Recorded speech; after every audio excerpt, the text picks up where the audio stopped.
Bonjour à tous. Bonjour Frédéric, content de te voir. Bonjour tout le monde.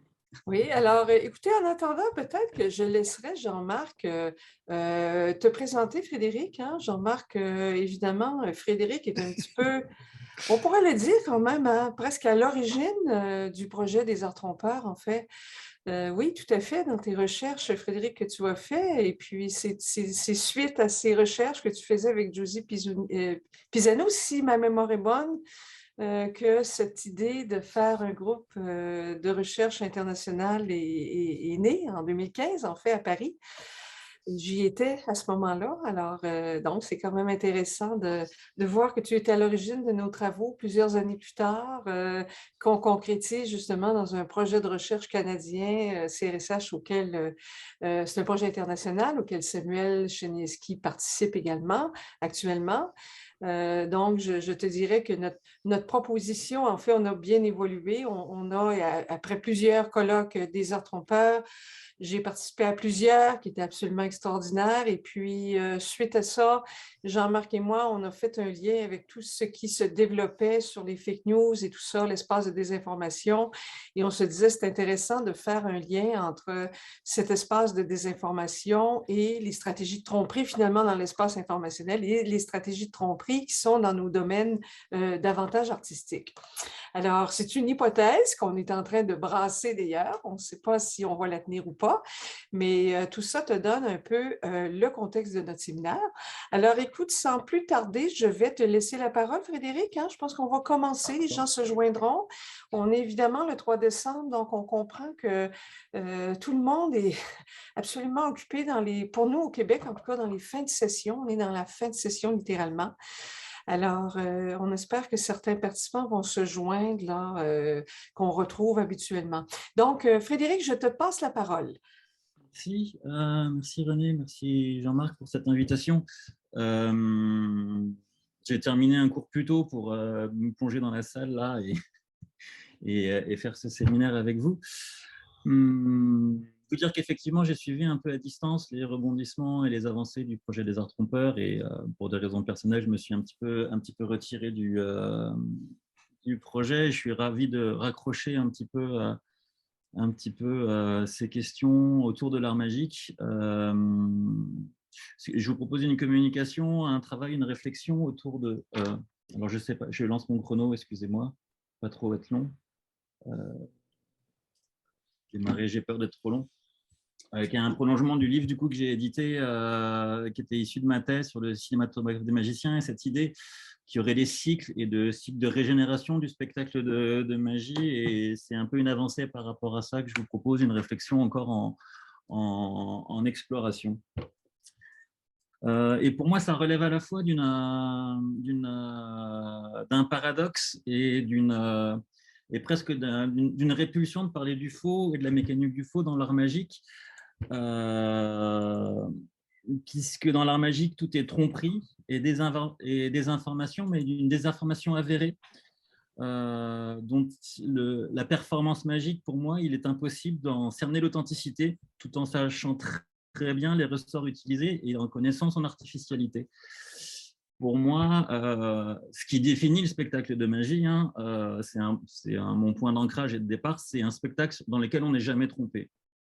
C'est-à-dire, je vous ai placé une citation de Carl Germain qui dit « Conjuring is the only absolute honnête profession. A conjurer promises to deceive you and does ».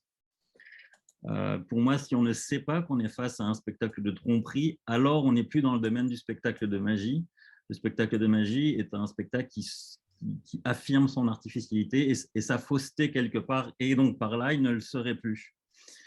James Cook a fait un ouvrage sur les arts de la deception, Art of Deception. Je ne le suis pas justement en anglais, puisque pour moi, on n'est pas dans le registre de la tromperie quand on est face à un spectacle de magie. Il aborde parmi les phénomènes le cas de Phileas Taylor Barnum, où effectivement, il y avait des faux phénomènes qui étaient montrés, et ces freaks qu'il présentait dans son cirque étaient parfois vrais ou parfois faux, et qu'importe, c'est ce qu'il disait, du moment que les gens viennent et payent dans un spectacle.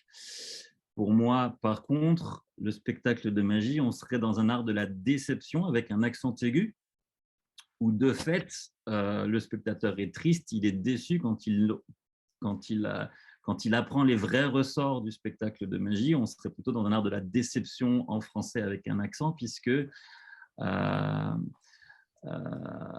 puisqu'on sait qu'on est dans le faux et quand on finalement découvre les vrais principes de l'art magique, on serait dans une espèce de déception. Donc le faux, pour moi, il est avoué et il est partout, il reste prégnant dans le spectacle de magie. Si on oublie ce faux, pour moi, on bascule dans un autre type de spectacle. C'est ce que je voulais un petit peu vous montrer et vous proposer une espèce de petite cartographie de l'art magique selon moi.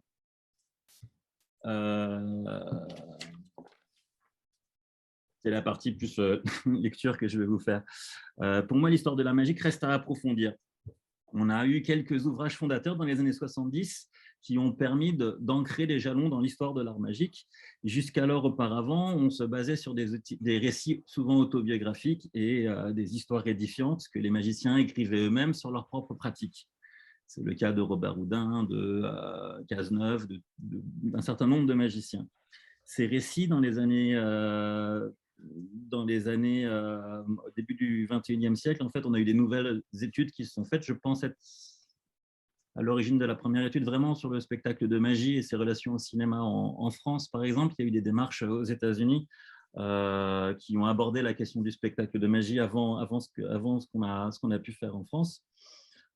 Et ces accès ont été possibles notamment grâce à cette espèce de grand mouvement de numérisation des ouvrages qui ont permis d'avoir des sources premières. Avant, de fait, on passait par les collectionneurs qui avaient emmagasiné ces documents et qui restent en fait une source très importante pour écrire l'art magique, en fait, comparativement entre ce qui est disponible dans les institutions publiques et les collections de collectionneurs privés. On a une grande masse, la majorité de ces documents, on les retrouve plutôt chez les collectionneurs privés plutôt que dans les institutions. Donc, une des difficultés d'étudier l'art magique tiendrait à cette difficulté d'accès des sources. Mais du coup, si on étudie un petit peu synthétiquement les histoires de l'art magique, on pourrait trouver une origine triple. C'est le petit schéma que je vous ai présenté. Pour moi, le spectacle de magie est conçu et oscille en fait dans un espace qui est un petit peu instable, qui est cette espèce de triangle. Pour moi, la magie est prise entre un spectacle scientifique, un spectacle virtuose et un spectacle théâtral.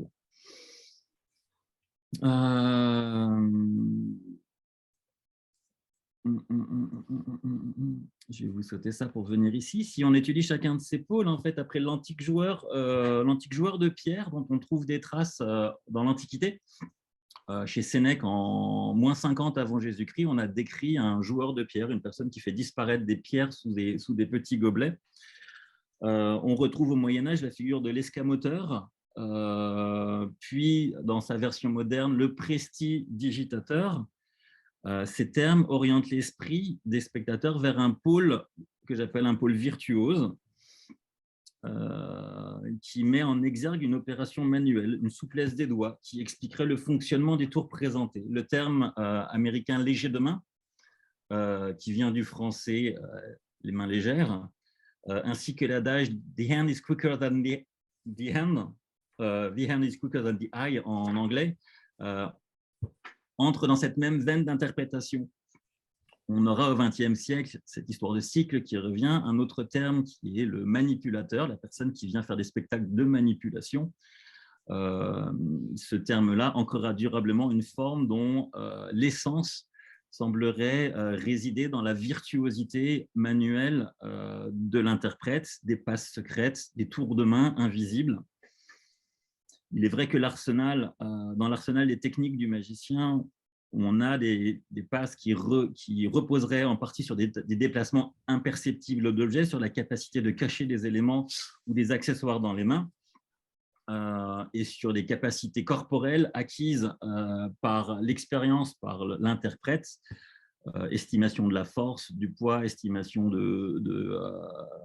d'énergie nécessaire, anticipation de la gravité. c'est autant d'éléments qui sont effectivement à l'œuvre dans le corps d'un magicien, et en ce sens-là, on pourrait effectivement considérer qu'il est virtuose. Pour moi, le pôle virtuose trouve une figure limite avec la figure du jongleur. Le prestidigitateur serait proche du jongleur, et Robert Houdin, déjà en 1868, prévient dans son ouvrage, il dit « Le magicien n'est point un jongleur, c'est un artiste dont les doigts sont plus habiles que prestes. J'ajouterais même que dans les exercices de prestidigitation, plus les mouvements sont calmes, plus doit être facile l'illusion des spectateurs. » Ce qui est intéressant dans cette forme virtuose, c'est que les critiques ont souvent analysé le spectacle magique comme une forme virtuose, comme une forme étant la quintessence de l'art magique, une représentation pure, car lavée de tout élément étranger. Cette pratique virtuose a une vision morale sous-jacente. La virtuosité ferait référence à la virtus, qui qualifie autant les qualités physiques que morales de l'homme, courage, vaillance, mais aussi perfection morale. Cette vision se retrouve dans l'analyse du professeur Binet, à la fin du 19e. Il dit, en étudiant l'art magique, il dit « Pour exécuter l'escamotage sans boîte, sans fil caché, avec le seul concours de son adresse, ce qui est le triomphe du vrai prestidigitateur, il ne faut pas seulement des jours d'exercice devant la glace, mais des mois et des années. » Le terme, l'esthétique et la présentation de ces spectacles virtuoses permettent de s'approprier l'image d'un artiste romantique dont le travail, la rigueur et l'abnégation permettent de se diriger vers le bien, vers son devoir et de se conformer à un idéal. C'est ces aspects que mèneront Henri Poincaré, Auguste Lumière et Jean Rochefort, entre autres, à recommander l'enseignement de la magie à des fins d'éducation. C'est une manière de percevoir quelques photographies là, de ce pôle virtuose où on a un magicien seul en scène qui vient manipuler des pièces qui sont non truquées, ou Houdini, par exemple, qui manipule des cartes au début de sa carrière. On reconnaît la virtuosité et le travail de ces artistes-là.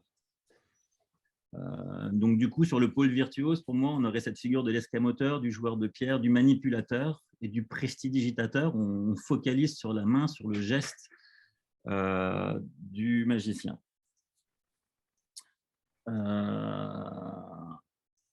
Le magicien scientifique, sur le pôle scientifique, en fait, dans les dernières décennies du 19e siècle, s'implante un nouveau terme, vraisemblablement emprunté à la langue anglaise, illusionniste. Illusionniste est très marqué historiquement, ça date en français de 1880, grosso modo. Ce terme a beaucoup de succès car en partie son étymologie associe la pratique des magiciens aux sciences. Illusionniste, ça sera le spécialiste des illusions. Il exploiterait l'infrasensible. Les effets présentés seraient dus à une interprétation erronée des perceptions. Le magicien devient scientifique. Cette conception s'ancre aussi dans une réalité historique. Au XVIIIe siècle, en fait, l'arrivée des spectacles de magie passe par la figure du physicien, où pour rendre les sciences passer les sciences à un public plus grand, en fait, les physiciens les scientifiques physiciens vont se rapprocher des spectacles et présenter leurs effets de manière ludique ou divertissante. Et les magiciens vont utiliser cette veine et s'approprier les effets des physiciens. Ce rapprochement en fait, entre les magiciens et les physiciens permet aux magiciens d'ouvrir des cabinets de physique qui vont préfigurer les théâtres de magie du 19e.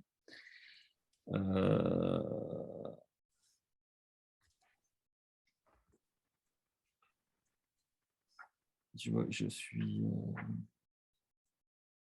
Bref, pour sauter, par exemple, à des formes plus contemporaines, le Marco Tempest, qui est basé à New York, où l'illusionniste canadien Luc Langevin creuse dans cette veine et se présente comme des scientifiques, des physiciens, des personnes qui ont étudié la perception.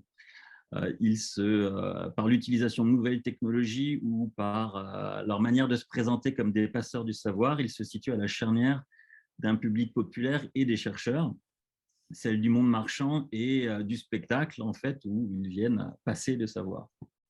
L'expression américaine « being smoke and mirrors » pour moi, souligne cette réalité de l'illusionniste. Les effets seraient dus seulement à des effets de fumée qui masquent la perception ou des effets de miroir. L'historien Sam Sharp a étudié justement les principes à l'œuvre dans l'art magique et il a sorti une série de principes mécaniques, physiques, chimiques et optiques qui sont à l'œuvre sur la scène des magiciens. Et donc, ce pôle existe et il recouvre une réalité sur scène.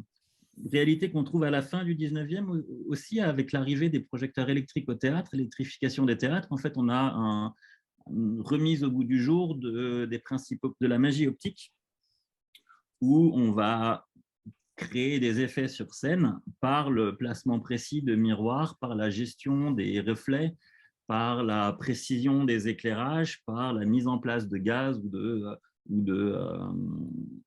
de tissus sur la scène.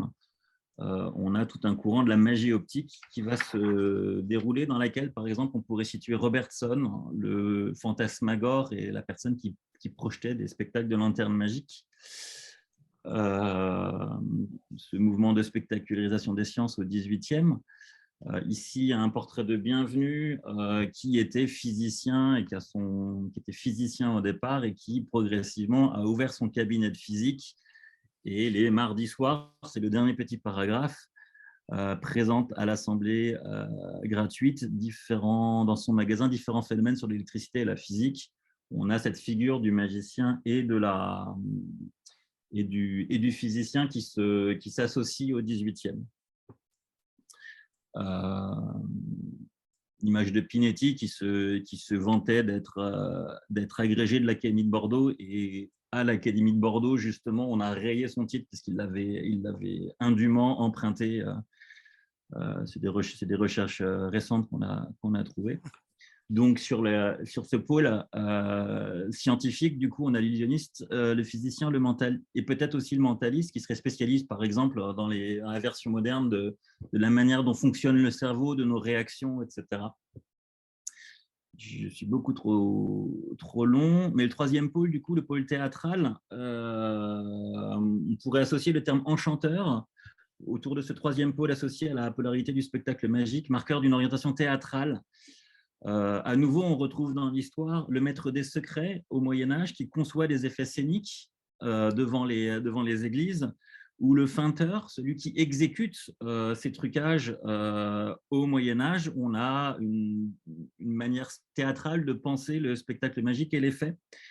Les concepteurs d'illusions s'ingénient à rendre saisissants certains passages des mystères religieux, et on retrouve au Moyen-Âge, du coup, des opérations qui doivent rester secrètes aux yeux du public. On a déjà une conception d'un effet magique curieux qui est reproduit sur scène. Chez les magiciens, du coup, capter ou détourner, de nombreux dispositifs théâtraux sont à la base de principes magiques actuels. Pensons simplement à la trappe, par exemple, qu'on pourrait utiliser, qui est un accessoire, une ressource de théâtre. Mais ce qui est intéressant, c'est que d'autres formes reposent aussi sur une visibilité même d'une forme théâtrale chez les magiciens, où on va jouer les codes du théâtre par la présence de décors, de rideaux, de costumes. On vient scander en acte un spectacle, on sépare la scène du public, on s'approprie un texte séminal. Historiquement, il y a un regain de la forme théâtrale au 19e avec les frères Davenport qui ne se présentent pas comme des magiciens, mais qui se présentent comme des spirites. Et ça lève tout un courant de démystification chez les magiciens en Angleterre, où on va, après avoir présenté les mêmes phénomènes, après avoir expliqué les phénomènes, les magiciens préfèrent tourner en dérision ces phénomènes spirites. Et vous avez à la Legion Hall à Londres, du coup, ici, une espèce de séance spirit qui parodie les frères, ces phénomènes spirites, qui va mener à cette espèce d'affiche qui va être jouée, ce spectacle qui va être joué pendant 15 ans à Londres, où on va progressivement glisser vers une forme théâtrale. En France, Méliès Seurat en Angleterre va découvrir une de ces pièces à Londres et va au théâtre Robert Houdin, où il va y avoir les premières projections cinématographiques. Il va mettre en scène du coup des pièces magiques, des formes théâtrales de la magie sur sa scène. On a cette présence affirmée de personnages, on a des scansions en acte, et on a quelque chose qui ressemble à une forme théâtrale. On a ici un programme avec les différentes pièces magiques que présentait Méliès et différentes affiches où on retrouve un petit peu cette veine.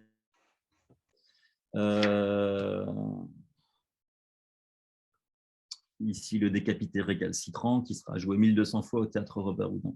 Ce qui m'intéresse, c'est qu'à nouveau, derrière cette recherche un petit peu de forme théâtralisée, si on creuse un petit peu, Méliès le dit, je m'étais attaché en montant ce numéro à en faire une scène de bouffonnerie irrésistible. Il s'agissait que d'une série d'illusions que je qualifierais de grosse cavalerie, mais la présentation était fort originale. La scène menait à tambour battant, bien réglée, sans hésitation ni longueur, si bien réglée que le public n'avait pas le temps matériel de deviner les moyens employés. Ce qui m'intéresse, c'est que la forme théâtrale sert à masquer une espèce de faiblesse des effets magiques. Et du coup, c'est le point où je voulais en arriver, c'est que chacune de ces formes, en fait, au-delà des techniques, ici vous avez une petite synthèse des différents pôles et des différentes formes de magie que j'associe à ces pôles virtuoses, théâtrales et scientifiques, mais chacune de ces formes va servir à construire l'effet magique. Ces recherches, en fait, on va avoir un décalage entre la forme affichée et les réels moyens utilisés, et s'il y a du faux dans le spectacle de magie, il tiendrait justement à ce décalage. C'est une étude que j'ai faite sur un des spectacles que je trouve amusant sur ce paradoxe. C'est la bouilloire magique qui est présentée en 1904 à Paris. On ne sait pas qui encensé, puisque du coup, on a 3 spectacles concurrents qui arrivent, mais on a l'auteur, celui qui serait l'auteur théâtral de cette pièce magique, qui est Ralph Dean, qui présente le 22 septembre 1904 cette création. On reconnaîtrait le créateur magique serait l'inventeur. On a le truqueur, celui qui fait des trucages beaucoup plus impressionnants que la forme initiale. On est du côté scientifique, le truqueur, celui qui va justement manipuler de manière invisible et présenter ce spectacle. On est fasciné par sa virtuosité pour truquer, ou le scientifique, le chimiste, celui qui va pousser plus loin l'expérience et l'expliquer scientifiquement. On ne sait pas trop qui il faut encenser dans ce type de spectacle. Ça tient à un grand principe qu'a lancé Robert Houdin, qui est le principe d'égarement.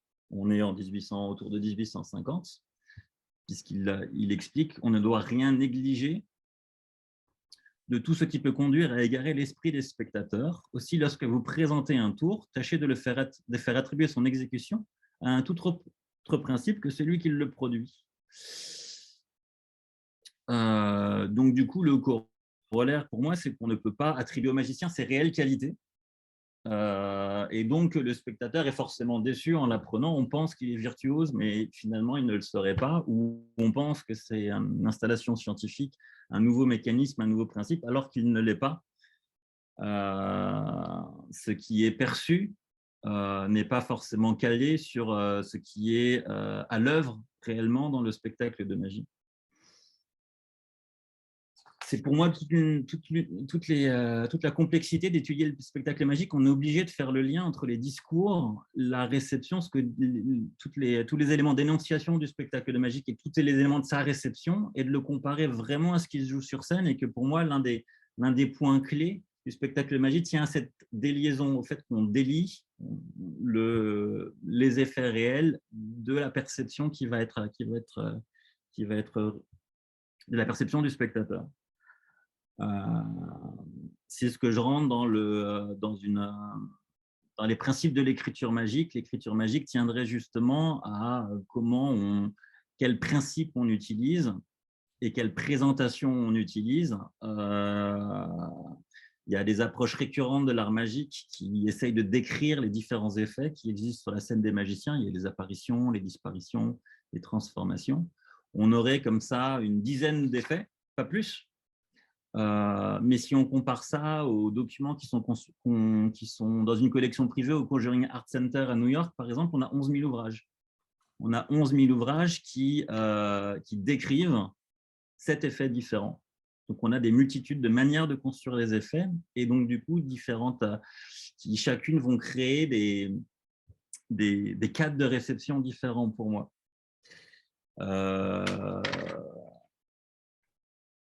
Le cœur un petit peu de tout ça, pour moi, tient à des pactes de lecture qu'on va associer à chacune de ces propositions. Pour moi, aller du côté du théâtraliser le spectacle de magie, tiendrait à proposer un pacte fictionnel au spectateur. Le pacte fictionnel, dans un roman, habituellement, un lecteur ne s'interroge pas sur la vérité du discours qu'il lit, dès lors qu'il est fictionnel. Le pacte fictionnel conduit à oublier cette question. En somme, le lecteur de fiction sait que ce qu'il lit est faux et l'admet. Il le conduit à faire oublier la question de la vérité et on admet l'illusion comme un espèce de cadre de base et on l'accepte au départ. C'est la condition même de cette lecture. C'est la fameuse unwilling suspension of disbelief, le fait qu'on accepterait l'espace proposé. Pour moi, l'effort des artistes magiciens à épouser des formes théâtrales vise à induire momentanément ce cadre de lecture fictif. Par l'ensemble des discours et des éléments présentés sur scène, le spectateur adopte temporairement cette lecture qui sera dénoncée au moment de la réalisation d'un effet magique. Tout d'un coup, on sort de ce pacte fictionnel et on est face à quelque chose qui est impossible. En mettant en exergue des œuvres séminales ou au contraire en créant une distanciation, le magicien fait éclater ses pactes de fiction pour réancrer la présentation au réel, en démontrant par là au spectateur l'impossibilité de rester incrédule. Théâtraliser viendrait à créer cette espèce de pacte fictionnel. Pour moi, les démonstrations virtuoses, apparemment proposées en scène par l'artiste magicien, génèrent une lecture performative. Ce phénomène module lui aussi les attentes et les croyances selon 3 axes pour moi. Tout d'abord, l'idée que l'artiste est impliqué personnellement dans sa représentation. Il semble effectuer par lui-même et sans l'aide extérieure les phénomènes présentés. L'annonce de la présentation ou les premiers gestes du magicien informent de la teneur des événements à venir. Ils ont pour but d'assurer que l'identité de l'artiste est un locuteur réel. Le personnage semble s'effacer ou se confondre avec la personne présente sur scène. Les phénomènes sont alors considérés comme des actes réels. Les couteaux sont tranchants, les armes sont chargées, le numéro est risqué. Troisième point, on tendrait à avoir un registre de la prouesse se mettre en œuvre sur scène, qui tendrait à faire croire à l'unicité de la performance, la logique du plus en plus fort, tend à faire surgir le risque de l'échec, du faux pas, de la chute ou de l'accident. Cette logique de la surenchère permet à l'artiste de se surpasser, de prouver qu'il est constamment possible de repousser les limites de la représentation. Mais l'attention est-elle réelle ? L'attention est-elle vraiment inhérente au déroulement des effets ? Y a-t-il vraiment un dénouement au numéro ? C'est pour moi le paradoxe, par exemple, des numéros d'Houdini qui se jetaient enchaînés dans l'eau. Est-ce qu'on est vraiment face à un spectacle performatif ? Est-ce qu'il joue vraiment est-ce que sa vie est vraiment en jeu lorsqu'il présente ce genre de phénomènes qui sont des phénomènes limites pour moi ? Troisième point, le pôle scientifique, pour moi, ce pôle scientifique nous semble faire naître un pacte de lecture pédagogique. L'artiste s'adresse alors aux spectateurs ou une partie d'entre eux pour faire la démonstration de son savoir. Il se place en intermédiaire entre les connaissances et un néophyte. La présentation tourne alors à la leçon, reléguant le spectateur à une posture d'ignorant. Le magicien s'adresse à un groupe, à un individu isolé, parfois même à un spectateur physique. Et pour entrer le pacte, il se risque parfois à stigmatiser une partie de son public pour mieux en créer un rapport de complicité avec l'autre partie du public. L'artiste légitime sa représentation, la représentation du spectacle de magie, et désamorce les critiques qui supposeraient que l'art magique serait futile.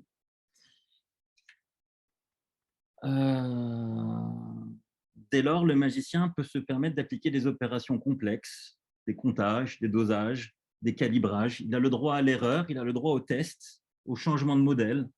La question du faux semble à nouveau être évacuée. Ce pacte fait oublier l'importance de la manipulation et du travail de la main et d'autres opérations. Mais ces protocoles sont-ils vraiment immuables ? Sont-ils vraiment arbitraires ou témoins ? Voilà, entre performance, démonstration, scientifique et représentation théâtrale, pour moi, les artistes magiciens adoptent certains aspects, codes et normes à ces représentations limites et se positionnent sciemment dans un espace imaginaire sans pourtant se confondre avec aucun de l'un d'entre eux. La spécificité de l'art magique nous semble faire prendre aux spectateurs ces espèces de postures paradoxales, puisque s'il y a une construction qui est factice, elle nous semble autant tenir au trucage qu'aux pactes de lecture qui sont générés, car l'artiste magicien joue avec le spectateur à la limite de ces pactes de lecture et les explose régulièrement. Il est moins à construire à l'intérieur de ces pactes qu'à chercher leurs limites et la limite de leur acceptation. Dès lors, le spectacle magique nous semble reposer autrement des questions longuement débattues dans chacun de ces champs disciplinaires. Les artistes magiciens se sont intéressés pour moi en creux à ce qui induisent ces pactes. Il ne s'agit pas pour eux d'arpenter les possibles au sein d'un seul pacte, mais d'explorer leurs ruptures, quels sont les seuils d'admission, les modalités d'adhésion ou de rupture à chacun de ces pactes. L'art magique a, par exemple, pour moi, repensé la question de la mise en scène par le biais du détournement d'attention. En creux, cette question de la mise en scène. Pour conclure, face au magicien, le spectateur n'est jamais trompé. Il sait qu'il ne comprendra pas les détails du fonctionnement de ce qu'il perçoit. Il l'accepte, puis l'oublie. La force du spectacle magique consiste à rester dans cette dissonance. Le spectateur sait que tout est faux, mais tout paraît si vrai qu'on ne peut pas ne pas y croire.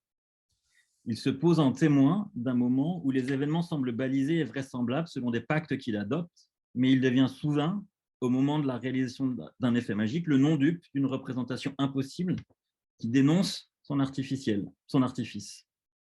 Si le spectateur ne remet pas en cause cette impossibilité représentée et qu'il reste flâneur, qu'il accepte le monde du merveilleux théâtral, le magicien doit alors l'en détacher, le réancrer dans un ici et maintenant. Inversement, s'il sait que tout est truqué, il restera hautement vigilant. Le spectateur ne peut pas ne pas être surpris par ce qu'il perçoit, il s'agit de le détacher de ce regard sceptique. Ainsi, le spectacle magique est une forme ironique et paradoxale qui met en doute les limites de la représentation, jouant en dissonance entre le perçu, la perception d'une situation et sa reconnaissance par le spectateur.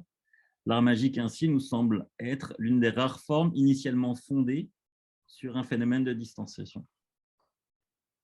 Et je m'arrêterai là un petit peu sur ma proposition. J'ai essayé de tenir les temps, je ne sais pas quelle heure il est. Alors, merci beaucoup, Frédéric, pour cette présentation, encore une fois, qui nous met un petit peu à l'origine et au cœur de notre problématique. Et donc, tu nous as bien exposé ce qui était notre point de départ, encore une fois, Jean-Marc et moi d'abord, et puis ensuite nos collaborateurs, notre point de départ avec toute cette question du spectacle de magie, du faux, de la façon dont le spectateur consent finalement, non pas à la tromperie, comme tu dis, mais consent à l'illusion, qu'on sent à être manipulé par le performeur, par le magicien. Alors, ça me mène, j'aimerais t'entendre en fait sur cette question de ce lien, cette hypothèse que nous avons fait entre cet espace de la magie qui semble très, très éloigné des problèmes de désinformation contemporaine. Ça semble vraiment deux territoires tout à fait différents, mais j'aimerais t'entendre sur ce rapprochement qu'on a essayé de faire, et notamment autour de la question de l'attention. Alors, on sait que la question du détournement de l'attention, comme tu nous l'as dit, fait partie des stratégies premières du magicien, c'est-à-dire je détourne, je prends ma main gauche, j'amène l'attention sur ma main gauche et en réalité, l'artifice, je le fais avec la main droite. Et on a un petit peu l'impression qu'un personnage comme Donald Trump, par exemple, faisait un peu la même chose avec nous. Pendant 4 ans, il n'y avait pas une journée où on n'entendait pas Trump qui nous agitait la main gauche, nous faisait porter l'attention à la main gauche pour en fait mieux travailler du côté de la main droite où l'attention n'était pas portée pour nous désillusionner, en fait, pour apporter des stratégies d'illusion. Alors bon, j'en dis beaucoup. Maintenant, j'aimerais simplement t'entendre sur cette question, à savoir, est-ce que, d'après toi, c'est une hypothèse féconde de dire qu'on peut aller dans le spectacle de magie, dans la façon dont le magicien détourne l'attention et que cette étude peut nous aider à comprendre l'espace contemporain de la désinformation ou des écosystèmes numériques actuels? c'est très intéressant et c'est toujours, pour moi, délicat d'aller sur ces chemins. Juste, j'ai oublié de vous passer des diapos. Mais c'est ce que je vous ai dit. Du coup, on avait les formes les différents pactes, les formes limites, la conférence, la jonglerie et les représentations, et quelque part les ressorts qui sont indirectement associés à ces formes, l'utilisation de protocoles, de logique de la surenchère, du discours affirmé, etc. Des discours affirmés, de l'artifiction, des univers affirmés du côté du théâtre. Ce que je trouve intéressant, c'est que pour moi, le spectacle de magie, c'est un espace c'est une célébration du mensonge. C'est un espace où on veut avérer le secret.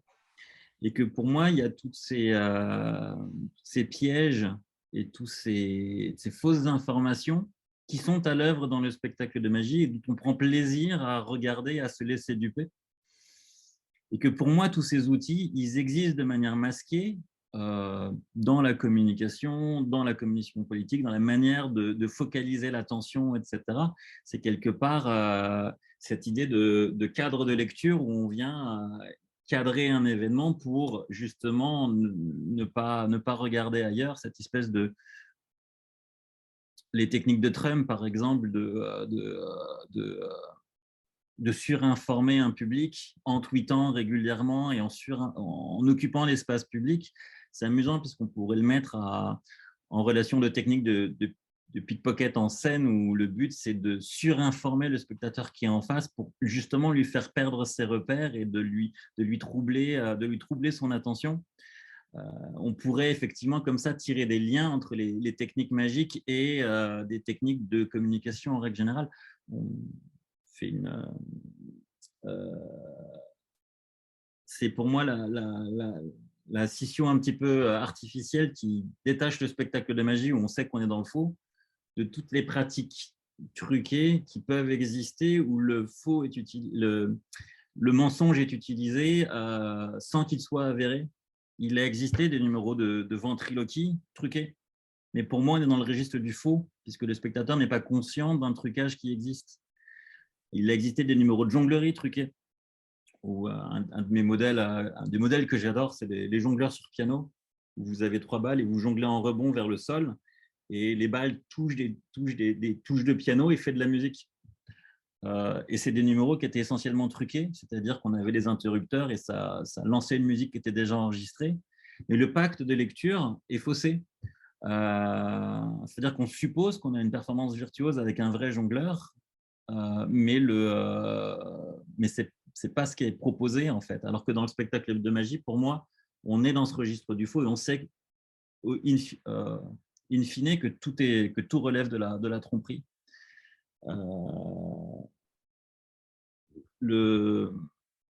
Par exemple, en t'entendant, il y a toute une réflexion qui sort sur les nudges en ce moment, sur cette manière indirecte de nous faire comprendre des choses et de parler de première ligne. En France, on parlait de ça, les travailleurs de la première ligne et de la deuxième ligne, en reprenant indirectement un discours militaire pour dire qu'on était en guerre contre le Covid, etc. Pour moi, ça relève de ces espèces de pactes de lecture indirects où finalement, on analyse ce qu'on perçoit à l'orée du cadre de lecture qu'on nous a proposé. Et ce que je voulais montrer, c'est que pour moi, c'est à l'œuvre dans le spectacle de magie. C'est-à-dire que quand on a un magicien seul sur scène avec une seule poursuite habillé en queue de pique et juste une carte, on suppose une performance virtuose. Mais les magiciens, très tôt, on s'y jouait de cette dissonance, puisqu'on propose un cadre de lecture qui ne correspond pas forcément aux techniques utilisées. Comme on a ces formes théâtrales dont je vous parlais, où on assume une théâtralité, alors que justement, elle sert à cacher une technique. On a aussi ces espèces de discours apparents qui permettent de faire passer autre chose. Et pour moi, c'est des techniques qui relèvent effectivement de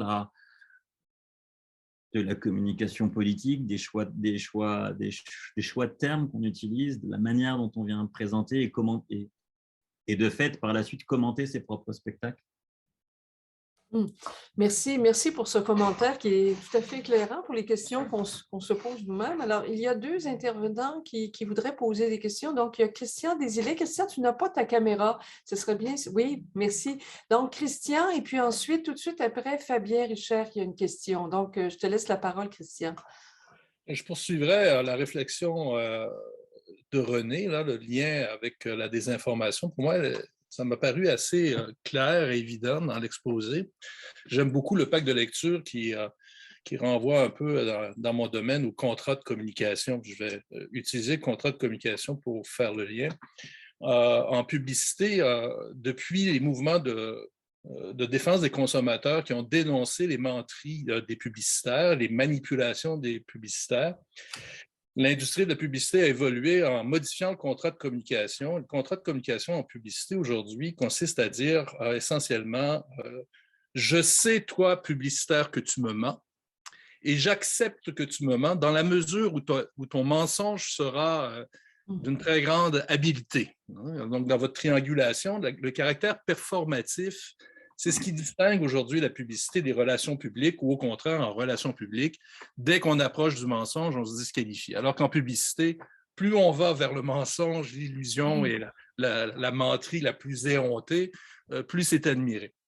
Et ça me faisait... En fait, j'ai l'impression qu'il y a une partie du public... Votre triangulation, je pourrais très bien l'utiliser pour analyser les réactions des gens à la désinformation.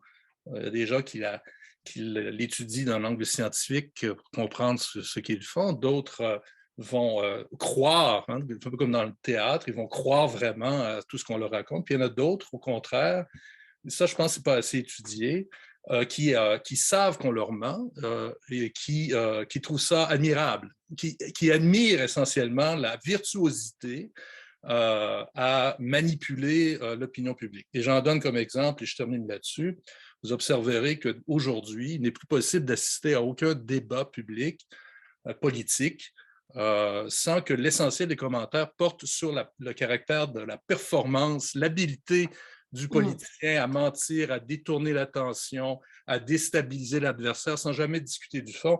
On admire la capacité de l'individu à manipuler les autres. Et donc, il y a une partie du public qui est très, je pense, sur la performance du manipulateur.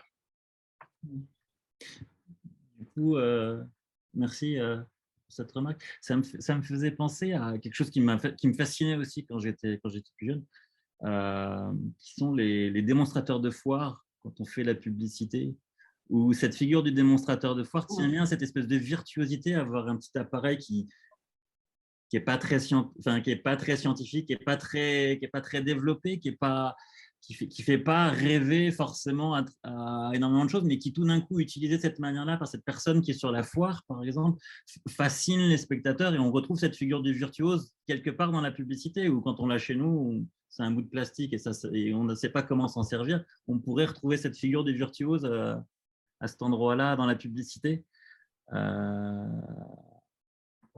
C'est très intéressant. Merci beaucoup, Christian, pour cette remarque. Je trouve que ça fait un pont tout à fait intéressant entre tout ce domaine de la publicité. On sait aussi que parmi les pères fondateurs des mouvements d'opinion publique, entre autres, et puis de la question de la relation publique, il y a eu des magiciens. Hein, je pense à Bernays, qui est une figure très, très célèbre. C'était un magicien et il a pris ces techniques de détournement d'attention pour constituer littéralement le domaine sur lequel, évidemment, la médiation contemporaine repose fortement, celle des relations publiques. Comment on peut arriver à convaincre quelqu'un. Et puis, donc, c'est vraiment intéressant de voir ce lien. Il est même direct entre les deux. Donc, une réflexion sur comment on peut manipuler l'attention qui s'est transposée dans le domaine de la publicité. Je pense à une publicité, d'ailleurs, qu'on voit au Québec, qu'on voyait à une certaine époque et qui disait nos enfants nous mentent, alors donc on peut leur mentir également. Et là, c'était une annonce où on voyait un enfant qui mangeait une assiette et puis qui disait à sa mère, est-ce que c'est du poulet? Et c'était une assiette de légumes. Oui, c'est du poulet, c'est pas des légumes. Alors, on voyait comment le mensonge était utilisé dans la publicité de façon frontale pour montrer les détournements qu'on peut faire et la manipulation finalement qu'on peut faire, par exemple, avec un enfant. Alors, donc, ce commentaire je vais passer la parole à Fabien qui a une question, puis ensuite Jean-Marc. Jean-Marc Larue. Oui, merci, merci René.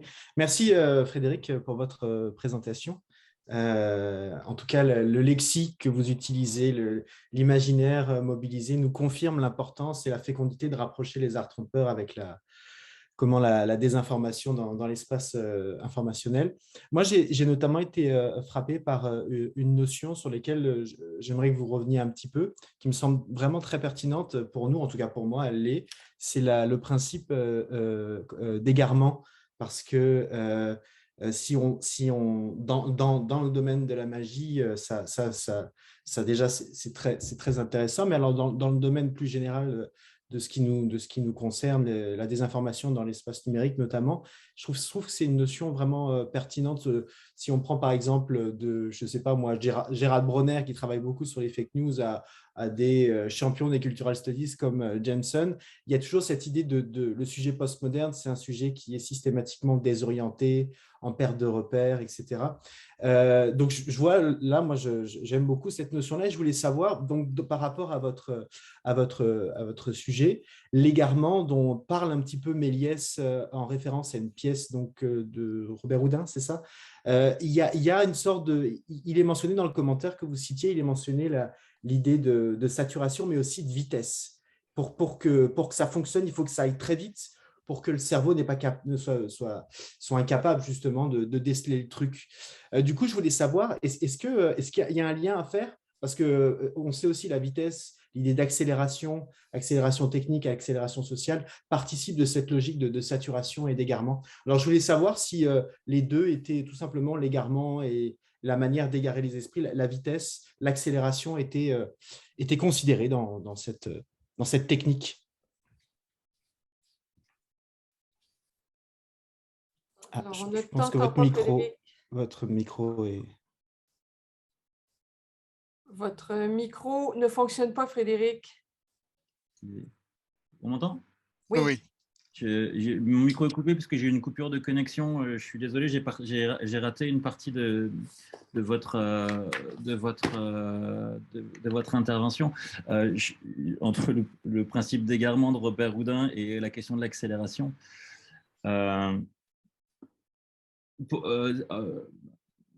Donc, je n'ai pas toute votre question, mais je peux broder et on pourra rééchanger avec… En fait, je peux la reposer très ouais. simplement. C'est juste essayer de savoir si ce principe, cette technique d'égarement que moi, je trouverais fécond d'utiliser pour analyser d'autres phénomènes qui ne sont pas propres aux arts trompeurs.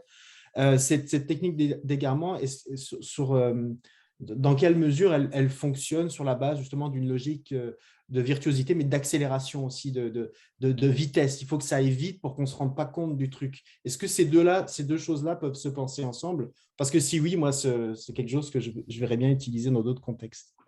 Elles peuvent se penser ensemble. Le principe d'égarement, c'est pour que le spectateur reste face à un phénomène qu'il n'arrive pas à concevoir, il faut, par les modes de présentation et les cadres de lecture qu'on va placer, l'induire dans une direction alors qu'on utilise un autre principe.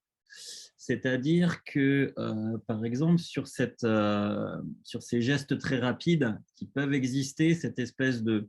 Robert Houdin, dans son spectacle, en fait, présentait des parties de précipitation et des parties de mécanique. Dans la mécanique, on était focalisé sur ces appareils d'horlogerie, il mettait en scène son personnage d'horloger.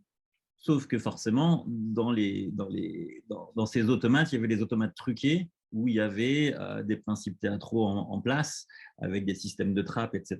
Et il y avait de la virtuosité où lui-même allait cacher des éléments, etc. Et il y avait un autre cadre de lecture où dans la partie précipitation, on focalisait sur le regard et sur sa virtuosité de la main, alors qu'il y avait des automates qui marchaient, on avait des systèmes de déclenchement à distance. Et donc, du coup, par le raffinement de ces effets et par la vraie virtuosité qu'on peut avoir, si en plus on crée un autre cadre de lecture, le chemin pour arriver à relier l'effet avec sa technique est encore plus grand et on induit à perdre le spectateur.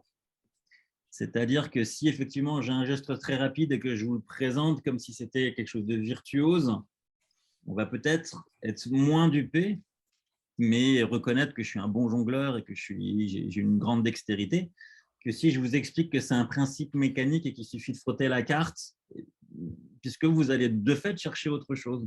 C'est le principe d'égarement de Robert Houdin, mais il est vrai que ce principe d'accélération et d'avoir des mouvements rapides, mais plutôt bien pensés au niveau du timing, existe aussi dans ces techniques virtuoses qu'on développe, que les magiciens développent.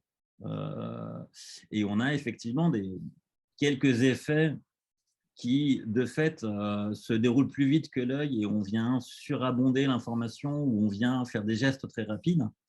Mais c'est quand même très marginal par rapport à tout le phénomène mental que le spectateur se crée en supposant que c'est rapide. Robert Houdin, qui se montre précipitateur, il a un appareil truqué qui lui fait disparaître une pièce, mais on a l'impression qu'elle disparaît dans ses doigts et il fait un geste et on a l'impression que c'est extrêmement rapide.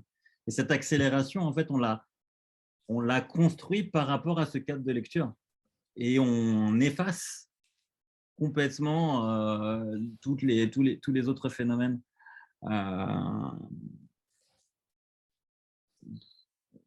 Du coup, je suis un peu perdu. Mais donc, du coup, ce principe d'égarement, en fait, c'est ce principe de détournement d'attention, en fait. Mais c'est un détournement d'attention qui est pas associé à quelque chose de physique sur scène, mais qui tient plus au décorum, à la manière dont on va présenter, presque un nudge, à la manière dont on va présenter le phénomène, qui fait qu'on a l'impression que c'est très rapide,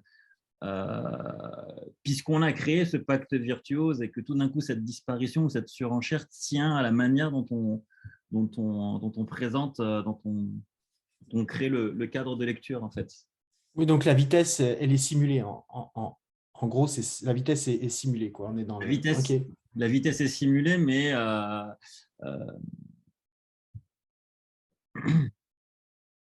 la vitesse existe, le travail existe, mais le travail c'est de troubler cette vitesse ou de donner au contraire un sentiment de vitesse exacerbé. J'ai un modèle, par exemple, virtuose sur cette vitesse où un magicien manipule des balles dans la main et il les rattrape et il les rattrape de plus en plus vite et donc du coup il est obligé de se pencher. On a l'impression qu'on va avoir cette chute, sauf que ça lui sert à venir dans l'autre main récupérer quelque chose. Mais que cette vitesse, du coup, elle sert à masquer cette vitesse apparente qu'on perçoit tout d'un coup. À partir du moment où on la perçoit, comme presque en quantique, c'est puisqu'elle sert à quelque chose d'autre. Et que du coup, si on perçoit une virtuosité, elle sert en fait dans la construction à masquer quelque chose d'autre.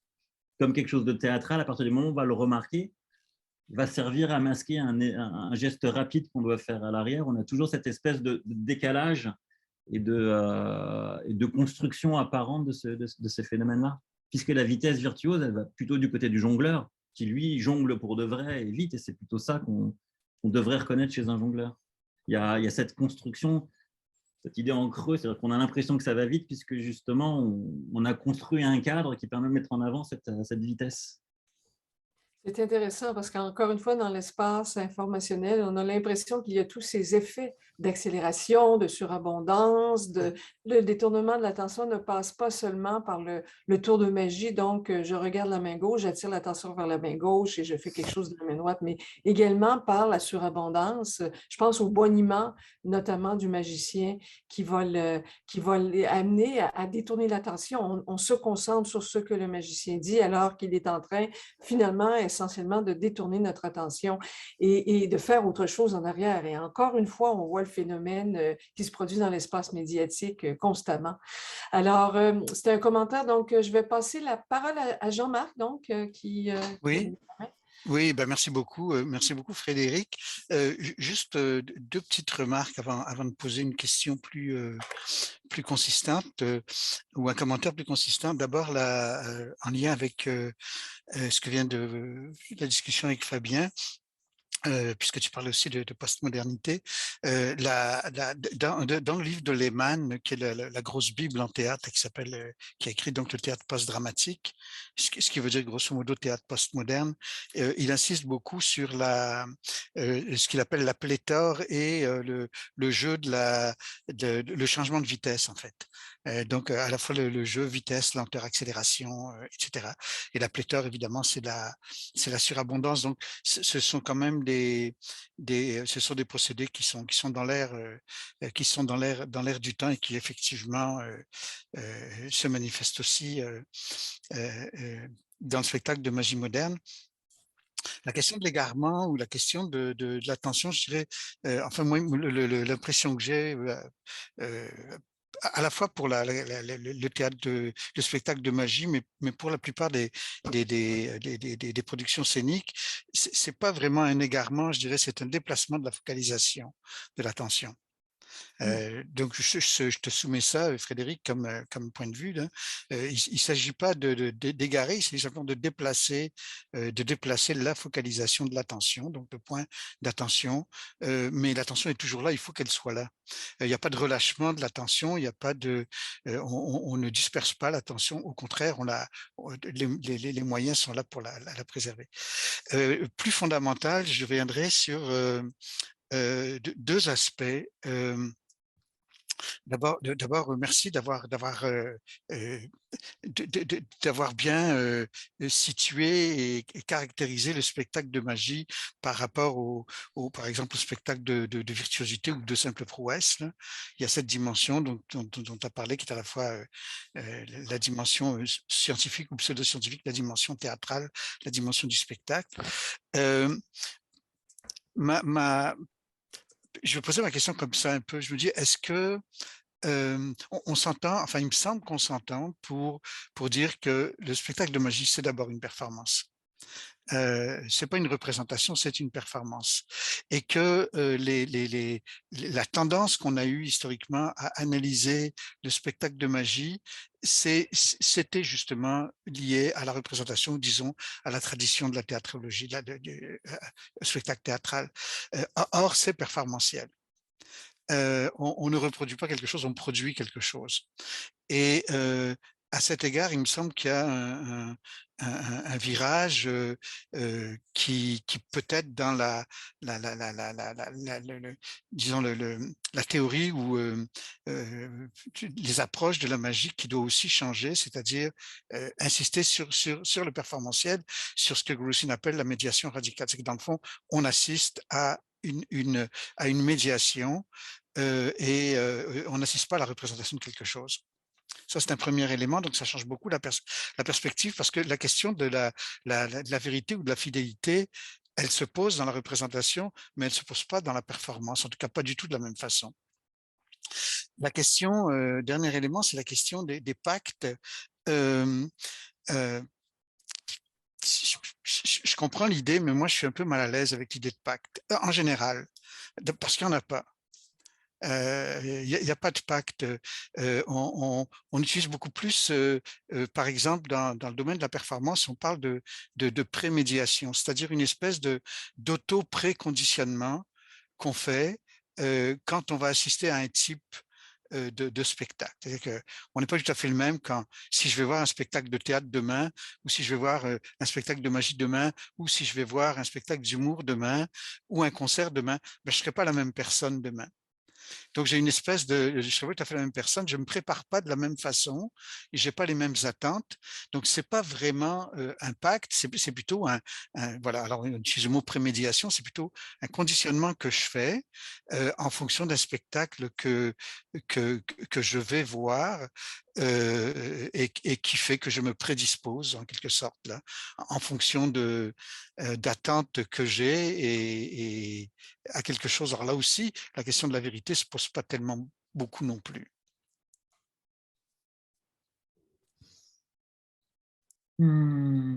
Merci, c'est très intéressant. C'est un peu une réflexion qui est en cours et qui essaye de décrire le phénomène magie, le spectacle de magie comme un phénomène unique, en fait. Et ce qui me fascine, moi, c'est qu'entre quelqu'un qui fait un tour de cartes sur le coin d'une table et une grande illusion où on met des couteaux dans des espèces de gigantesques sables dans une boîte, ou un mentaliste qui vient faire, on appelle ça un spectacle de magie. Et on a en fait une multitude de formes. Quand on pense à Houdini, quand on pense aux pièces magiques, comment décrire tout ça sous un même phénomène. C'était un petit peu cette espèce de schéma que j'ai essayé de placer pour essayer d'englober la totalité de ce qu'on associe, nous, ou en tout cas de ce que moi j'associe à un spectacle de magie.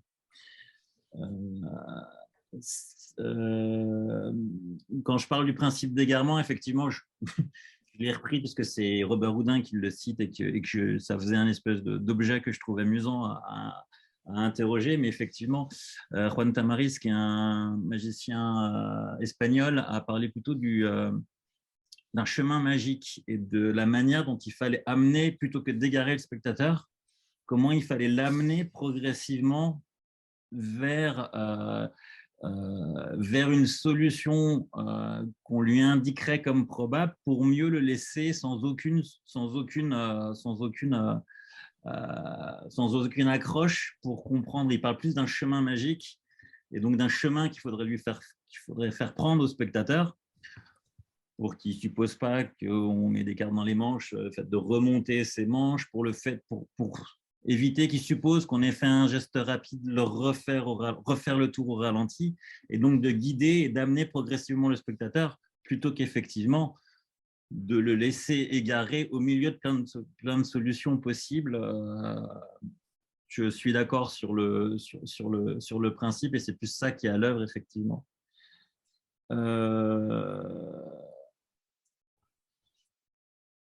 La question de la performance, elle est toujours pour moi difficile en magie, puisqu'on sait bien que les phénomènes sont simulés. Et donc, on aurait une performance sans performance ou un effet performatif, puisqu'on sait bien que le phénomène est sensible et face à nous, mais on sait en même temps qu'il est totalement simulé et que ce n'est qu'une représentation de quelqu'un qui vole sur scène et qu'on n'est pas... si le magicien fait voler des objets, ce n'est pas parce qu'il est jongleur et qu'il a des pouvoirs. Donc, il y a cette espèce de performance, puisqu'elle est visible sur scène et sensible, mais en même temps, une performance qui est désamorcée, puisqu'on sait bien qu'on relève de la facticité. Attends, si tu te permets, donc c'est comme tu dirais que le spectacle du magicien, tu vois ça comme la représentation d'une performance. Est-ce que c'est ça? J'aurais tendance à glisser dessus. Mais après, je me raccroche à des études cinématographiques, donc je suis un peu sur un autre champ de spécialité. Mais pour moi, quand quelqu'un vole sur scène, on n'est pas dans la performance de quelqu'un. Enfin, on n'est pas dans la performance de quelqu'un qui vole. On est dans la représentation performée sur scène de quelqu'un qui vole. Et que si les objets volent, on est sur ces espèces de formes limites, etc. Si on pense vraiment que c'est une performance, alors pour moi, on bascule dans un numéro d'homme volant. Il faudrait que je trouve un autre numéro, mais on pourrait imaginer, voilà, Dumbo qui vole sur scène, on serait dans la performance, puisqu'il vole vraiment. Quand des trapézistes passent d'un trapèze à l'autre, on sait qu'on relève du registre de la performance. Mais quand on a un numéro d'homme volant avec un numéro de magie où tout d'un coup la personne se met en suspension sur scène, pour moi, on est dans la représentation de quelqu'un qui vole. Et ça pose ces problèmes du faux et de l'utilisation des trucages. Quand un calculateur prodige vient sur scène et prend des chiffres au hasard et calcule de manière extrêmement rapide des résultats, pour moi, on est dans la performance.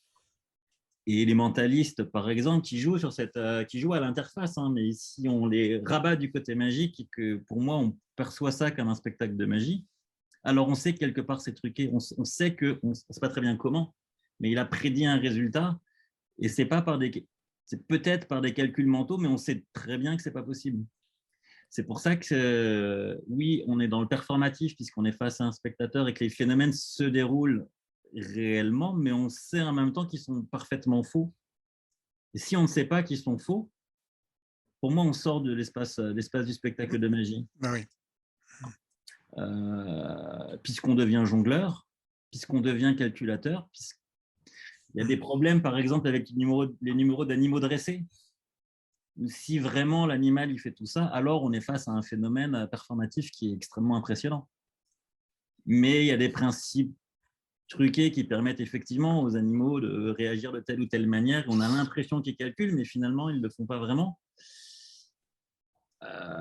Et on a un trucage, mais on est dans on revient à une simulation de numéros performatifs. Donc moi, j'ai un peu de mal effectivement à ces questions de performatif et de représenter de ces univers.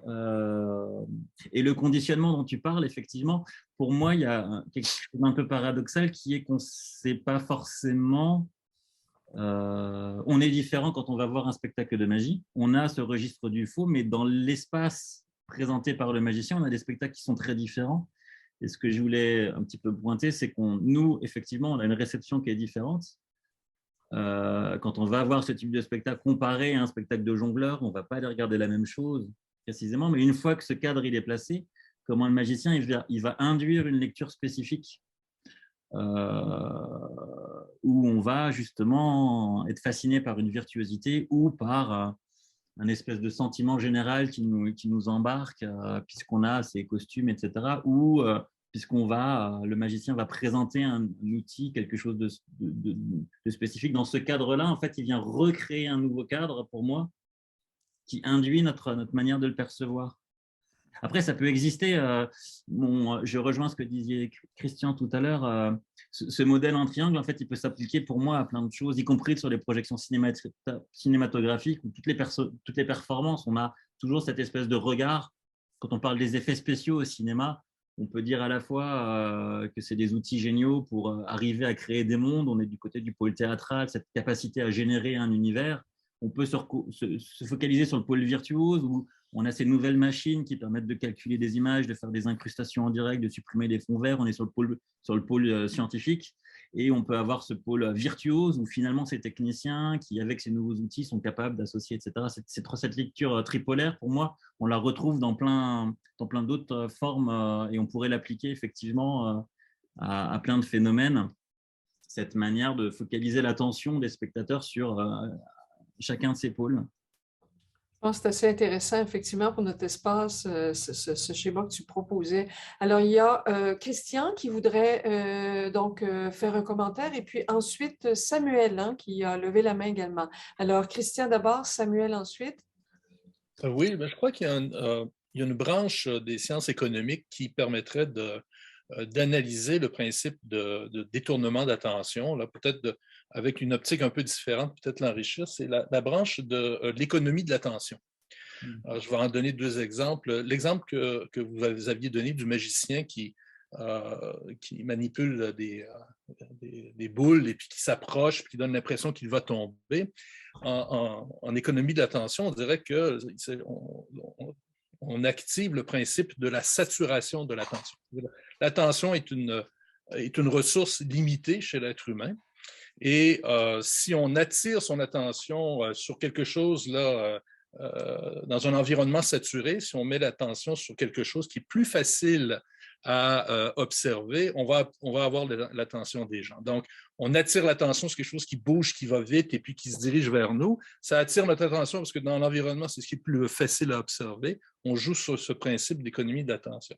Chez Trump, pour revenir à l'exemple de René Bourassa, l'économie de l'attention nous aide à comprendre comment un personnage aussi caricatural que Trump réussit à attirer l'attention et à avoir une si grande valeur médiatique en disant des bêtises constamment, les plus consternantes.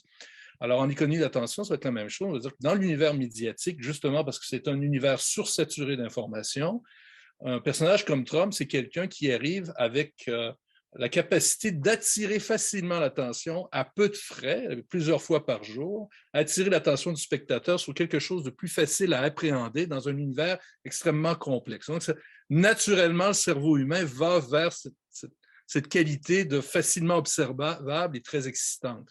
Le fait que ça soit fait à peu de frais, le fait que ce soit du baratin, importe peu. En sciences économiques, on s'aperçoit que ce qui réussit à obtenir beaucoup d'attention à peu de frais dans un univers sursaturé, ça a une très grande valeur.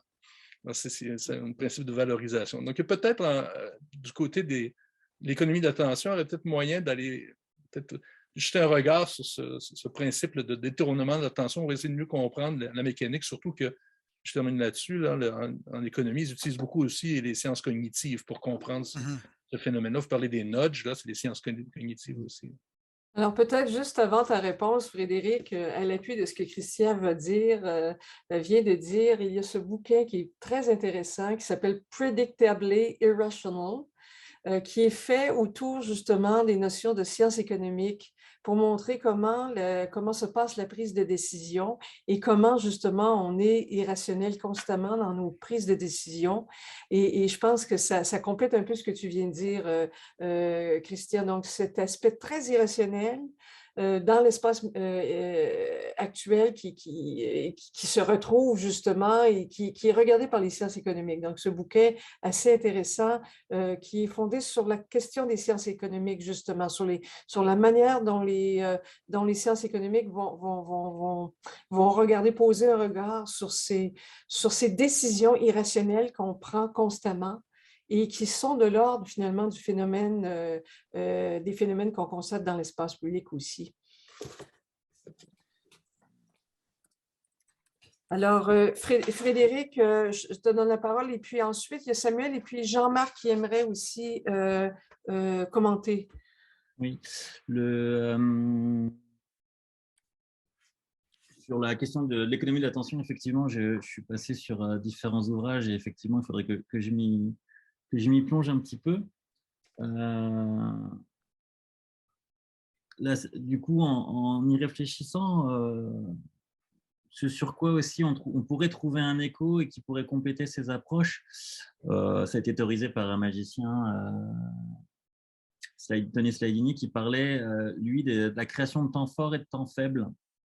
C'est-à-dire qu'à partir du moment où on a ces temps de saturation, en fait, il y a un temps par la suite de vide ou de contrepoint qui se crée, une espèce de vacuité que les magiciens peuvent utiliser à la suite de ces temps de saturation. Ils parlent de construction en temps fort et en temps faible quand on vient justement créer des moments de tension et des moments de surinformation. Il y a un moment de relâchement qui se crée derrière et qu'il y a toute une écriture rythmique en fait de cette question de l'attention qu'on pourrait exploiter et investir aussi.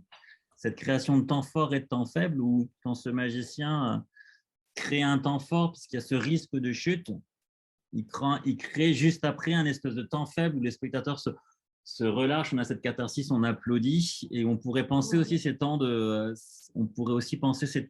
saturation et de désaturation, par exemple, comme des espèces de moments de focalisation intense ou de défocalisation et qui permettrait aussi, qui est à l'œuvre dans le spectacle de magie. Et en fait, en étant magicien moi-même et en réfléchissant beaucoup sur le spectacle de magie, je suis toujours un petit peu mal à l'aise sur cette question de détournement d'attention, puisque finalement, dans la plupart de la magie que je fais, ce concept en lui-même seul n'existe pas.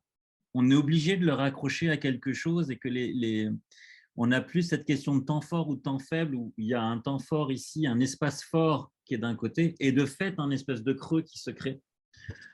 Et que se focaliser sur la question que du détournement de l'attention, c'est difficile de ne pas le concevoir avec l'ensemble des éléments qui le constituent.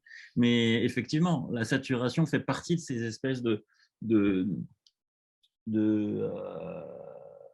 d'espaces concrets qui, en creux, permettent de faire oublier un certain nombre de choses. Et quand on vient rajouter les informations, on fait oublier les positions, les références de départ, par exemple. Et c'est le principe des contrefeux, et c'est plein de principes qui sont à l'œuvre. Moi, ce qui me fascine dans le spectacle de magie, c'est que quand bien même on sait que tout est faux, ça démontre qu'on ne peut pas ne pas croire. Ouais. On ne peut pas ne pas accepter. Et en publicité, c'est pareil. On a beau jouer sur ce pacte, on ne peut pas quand même ne pas croire qu'il y a quelque chose de bien là-dedans. Quand bien même on le place comme cadre de départ en disant attention, tout ce que vous allez voir est faux, mais on a quand même peur que ça tombe. On a quand même peur que le magicien se blesse. On a quand même peur que la personne qui rentre dans la boîte se blesse. Donc on ne peut pas ne pas croire. On ne peut pas, malgré tout ce qu'on... Et le magicien vient rappeler que vous avez cru alors qu'on vous avait dit que c'était faux. Et donc pour moi, on inverse complètement un espèce de préconçu qu'on avait au départ et qu'on ne peut pas maintenir, en fait. Je ne sais pas si… et pour moi, ça me paraît spécifique. J'ai beau réfléchir sur d'autres formes, en fait, pour moi, c'est une des seules formes où on dit « attention, tout ce que vous allez voir est faux », mais qu'on retourne et finalement, on y a cru un certain temps. Voilà, pardon, j'ai été long. C'est tout à fait intéressant. Alors, Samuel et puis ensuite Jean-Marc Meunier. Oui, merci beaucoup Frédéric pour cette présentation. Moi, j'ai deux petites remarques et une question, enfin une remarque et une question. La première remarque, c'est au niveau de l'utilisation du triangle et du positionnement des concepts par rapport à ce triangle. Je ne sais pas si tu as regardé ce qui se faisait ce qu'on appelle en pré-topologie, mais ça pourrait peut-être être une piste d'exploration pour toi. La pré-topologie, c'est comment est-ce qu'on va pouvoir donner du sens à des figures géométriques les unes par rapport aux autres.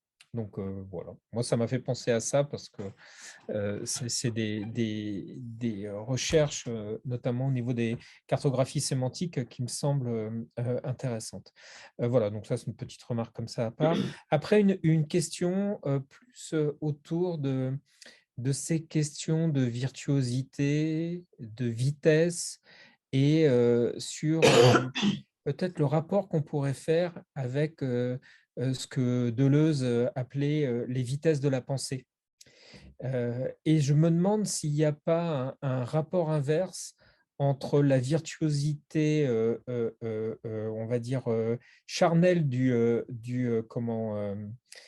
magicien et les vitesses et la vitesse de la pensée, c'est-à-dire la manière dont cette rapidité ou cette virtuosité du magicien place les individus dans un flux de pensée très très rapide, intuitif, qui ne leur permettent pas de prendre le recul nécessaire d'une pensée beaucoup, beaucoup plus lente, d'une pensée raisonnable, rationnelle, qui demande de poser les choses, de prendre le temps, etc.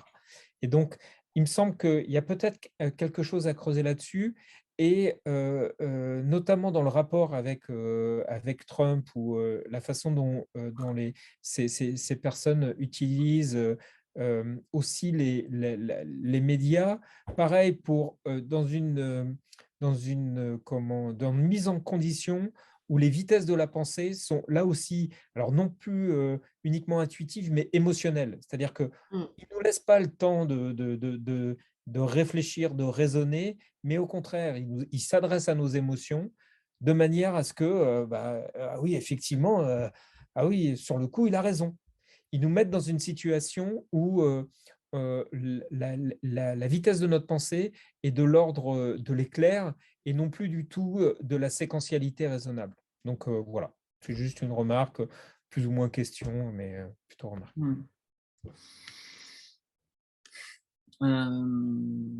C'est intéressant à nouveau, ça me fait penser à pas mal de choses, sur notamment le paradoxe du texte et du geste.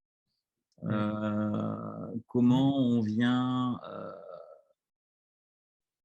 écrire en fait la gestuelle et la construction d'un effet magique à partir des déplacements physiques qu'il faut faire sur soi et dans l'espace, avec un discours, et qu'il y a vraiment un parasitage des deux.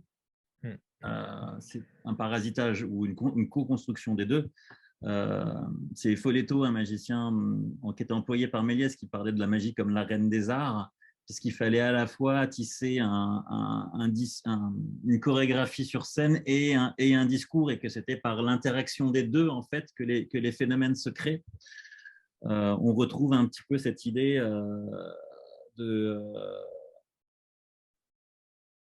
c'est Jacques Delors qui avait dit que la magie c'était une poétique du geste et du mot, et que les deux se conçoivent systématiquement ensemble, et que la parole a tendance à masquer le geste et vice-versa.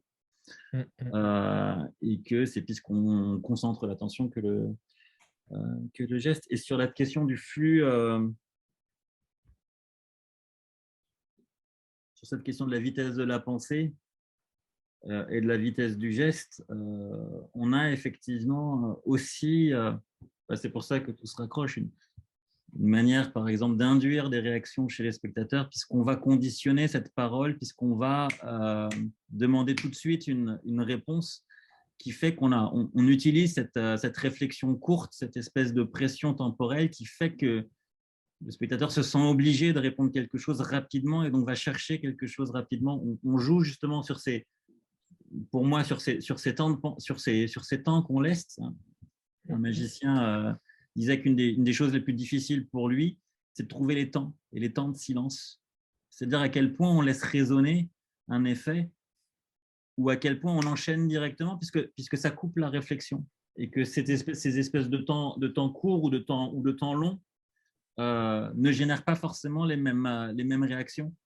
Et qu'on utilise ces compressions temporelles justement pour éviter cette réflexion et pour forcer indirectement un geste, une décision, une réponse, ou laisser un temps plus long permet de créer autre chose et de le développer, et de développer une autre pensée, une autre réflexion chez le spectateur.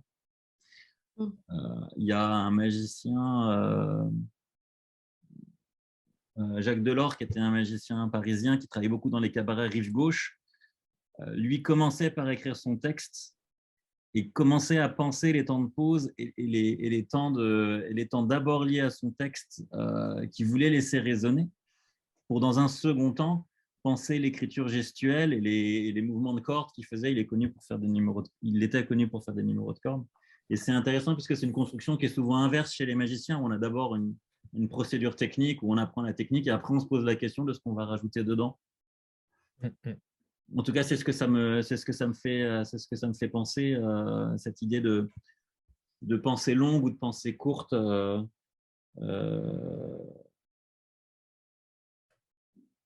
Et cette pensée émotionnelle qui de fait prend un peu plus de temps ou qu'on impose. C'est intéressant. C'est intéressant peut-être de faire le rapport avec ce que Nicolas Carr a dit dans son livre de Chaloz, qui a été traduit par Pourquoi l'Internet nous rend bêtes ou quelque chose comme ça en français, et qui montre justement comment cet espace du numérique est en train toujours d'accélérer le temps de la pensée, donc de produire des effets davantage émotionnels. On est plus du côté de l'émotionnel que du temps de la réflexion. Donc, ça a été souligné. Et puis aussi, cette question de l'espace du fragment, la dispersion de l'attention à travers les fragments. On a toujours une pensée fragmentée lorsqu'on navigue d'un site à l'autre, au contraire d'un livre, par exemple, justement, qui a dressé la pensée lente. À quelque part. Donc, ce changement de média important participe de cet espace de l'illusion, à mon avis, très fortement, où on est justement dans la réaction.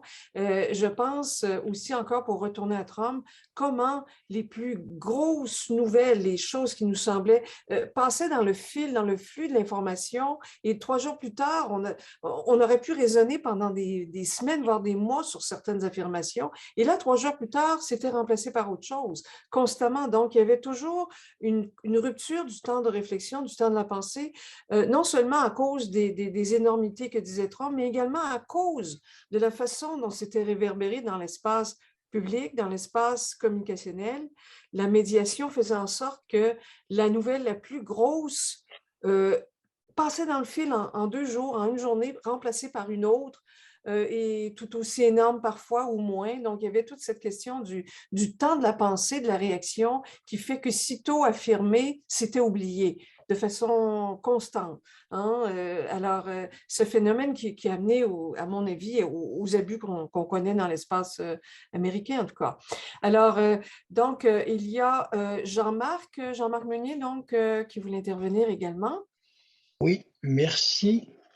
Je vais essayer de développer un point de vue un peu différent en me plaçant dans les cadres qui sont les miens habituellement, qui sont ceux de la description de l'activité des sujets.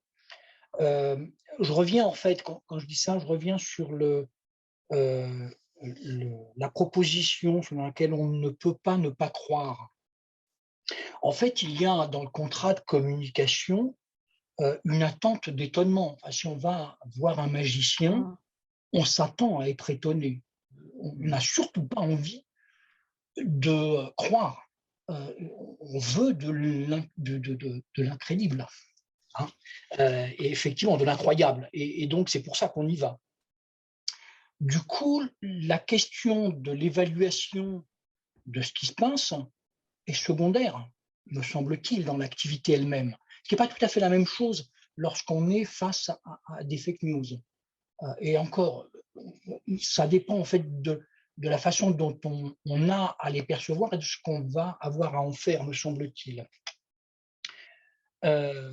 Du coup, les deux principaux mécanismes que vous avez signalés à juste titre pour la magie, c'est-à-dire le détournement de l'attention et l'accélération du rythme des changements, en fait, vont impacter directement les caractéristiques même du système cognitif, hein, qui sont l'usage de la mémoire de travail et puis, comment dirais-je, la focalisation, parce qu'on ne peut pas tout traiter à la fois, d'un certain nombre d'informations qui nous paraissent soit saillantes dans la situation, parce qu'elles sont émotionnellement particulièrement, comment dirais-je, remarquables, soit parce que comment dirais-je, elles permettent éventuellement de faire le lien entre l'action et le résultat. Et c'est parce que ce résultat-là, cette relation-là est rompue, qu'on a une impression de magie.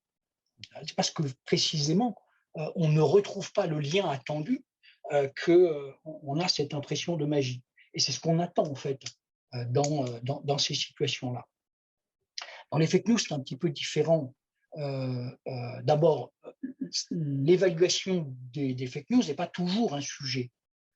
Quand on a une information qui nous paraît, comment dirais-je, particulièrement émotionnante, on peut simplement avoir envie de la partager, soit pour faire rire, soit pour faire réagir son environnement, sans se soucier forcément d'ailleurs de est-ce qu'elle est vraie ou est-ce qu'elle n'est pas vraie. Et par ailleurs, on n'est pas toujours en capacité de l'évaluer. En fait, les informations qu'on peut évaluer dans l'immédiateté sont très rares, parce qu'on n'a pas toujours d'informations à sa disposition. On peut éventuellement différer l'évaluation en se disant elle est possible, je sais peut-être où trouver l'information qui me permettrait de vérifier, si tant est que ce soit un sujet. Mais dans la grande majorité des cas, l'évaluation est impossible. Et c'est bien sur ça que jouent, me semble-t-il, des phénomènes comme Trump, qui lancent des affirmations à des gens qui n'ont pas les capacités de la vérifier, sauf à faire effectivement un travail extrêmement important, extrêmement long, qui va être contrecarré par l'évaluation. Et donc, moi, il me semble que pour bien comprendre ces choses-là, il faut les resituer dans l'activité dans laquelle se place le sujet qui doit réceptionner ces phénomènes-là. Je ne sais pas si c'est un sujet ou si c'est intégré dans votre modèle, mais il me semble que c'est un sujet.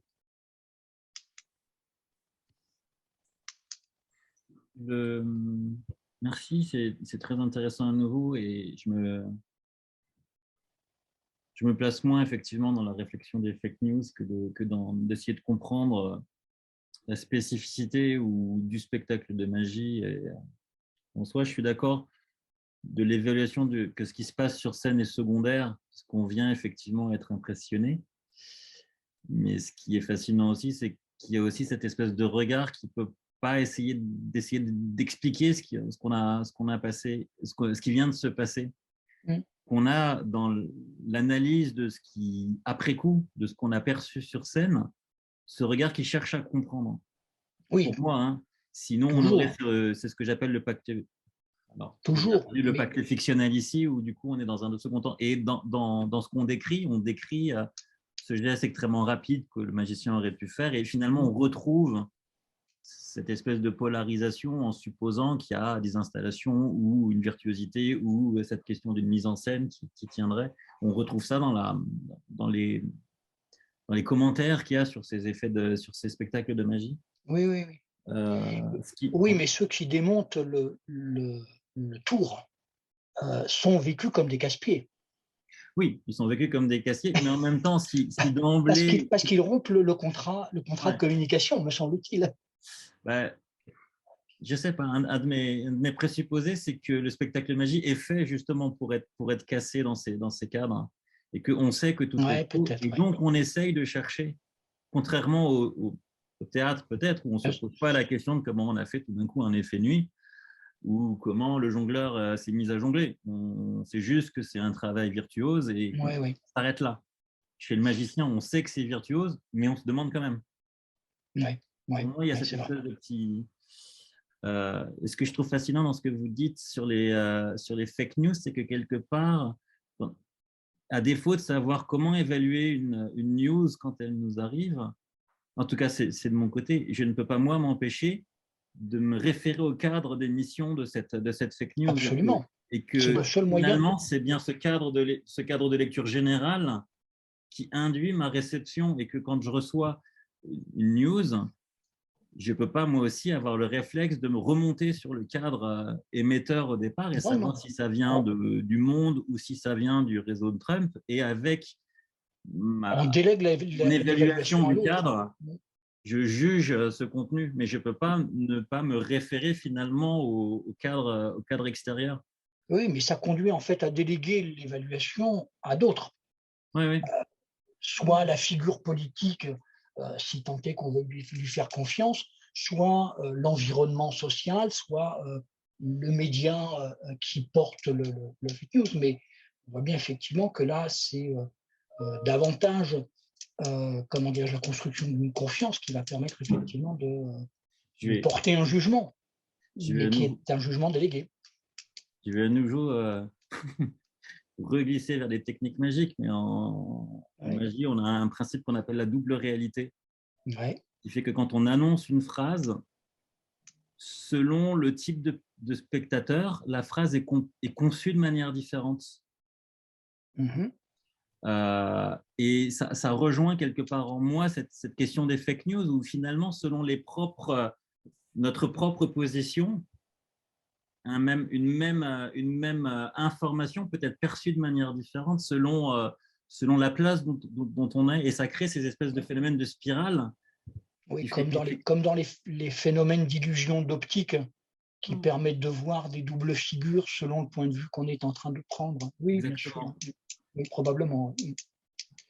Alors, je pense... Oui, excuse-moi. Donc, Frédéric, tu voulais dire quelque chose. Il y avait aussi, je pense, Christian qui voudrait encore intervenir. Donc, peut-être Christian? Oui, bien, je suis tout à fait dans la posture dont parlait Jean-Marc. Moi, je suis dans la réception et je m'intéresse vraiment à la réception des gens par rapport aux fausses nouvelles, pas du côté des producteurs, du côté des gens qui reçoivent ça. Puis toute la discussion de ce matin, les discussions habituellement qu'on a à Arcane, mais les discussions de ce matin avec Frédéric notamment, je trouve c'est très intéressant. Ça simule vraiment la réflexion que j'ai parce que, notamment sous le plan de la réception, la question principale que je me pose, c'est pourquoi les gens embarquent là-dedans, même quand on leur dit que c'est faux, c'est pas grave, ils en consomment, ils en consomment, ils en consomment. Et ça me rappelait que la magie d'enfant, vous connaissez tous, c'est un jeu universel qui a été décrit par Freud, le jeu du Forda, le jeu du coucou caché, coucou qu'on fait avec l'enfant, qui est souvent décrit en psychologie comme étant